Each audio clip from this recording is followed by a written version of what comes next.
गांव वाले कहते थे कि हर अमावस्या की रात उस घर से रोने की आवाज आती है। कभी खिड़कियां अपने आप खुल जाती, कभी दरवाजा जोर से बंद हो जाता। कई लोगों ने दावा किया कि उन्होंने सफेद कपड़ों में एक लड़की को खिड़की के पास खड़े देखा है, लेकिन किसी में इतनी हिम्मत नहीं थी कि वह अंदर जाकर सच पता करे।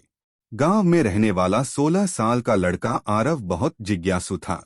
वह भूत प्रेत की बातों पर विश्वास नहीं करता था। एक दिन उसने अपने दोस्तों से कहा, अगर सच में वहां कुछ है तो हमें पता करना चाहिए। डर कर भागने से सच नहीं बदलता। दोस्त पहले तो हिचकिचाए, लेकिन आखिरकार चारों ने तय किया कि वे शाम को उस घर में जाएंगे। शाम ढल रही थी, आसमान लाल हो चुका था। हवेली के पास पहुंचते ही ठंडी हवा का झोंका आया। टूटी हुई खिड़कियां हिल रही थीं। दरवाजा हल्का सा खुला था। आरव ने धीरे से दरवाजा धक्का दिया। अंदर घना अंधेरा था। टॉर्च की रोशनी में दीवारों पर जाले और टूटी तस्वीरें दिखाई दीं। अचानक ऊपर से किसी के चलने की आवाज आई।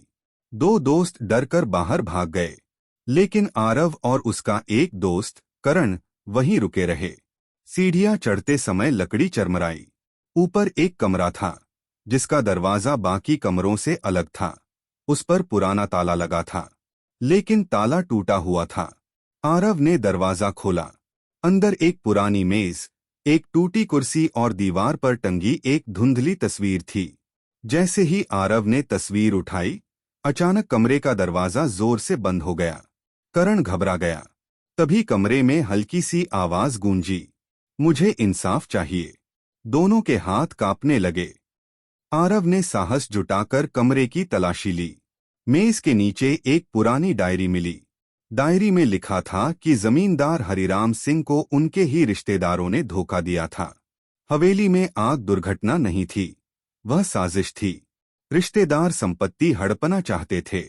डायरी के आखिरी पन्ने पर लिखा था, अगर कोई ये पढ़ रहा है तो सच सबके सामने लाना। अगले दिन आरव ने डायरी गांव के सरपंच और पुलिस को दिखाई। पुराने रिकॉर्ड खंगाले गए। जांच में पता चला कि सचमुच संपत्ति विवाद था। गांव वालों को सच्चाई पता चली। उस रात के बाद हवेली से कोई आवाज नहीं आई। कुछ महीनों बाद उस हवेली की मरम्मत हुई। वहां एक स्कूल खोला गया। गांव वाले कहते हैं कि अब कभी कभी शाम को हवेली की खिड़की से हल्की रोशनी दिखती है, जैसे कोई मुस्कुरा रहा हो। शायद आत्मा को इंसाफ मिल गया था।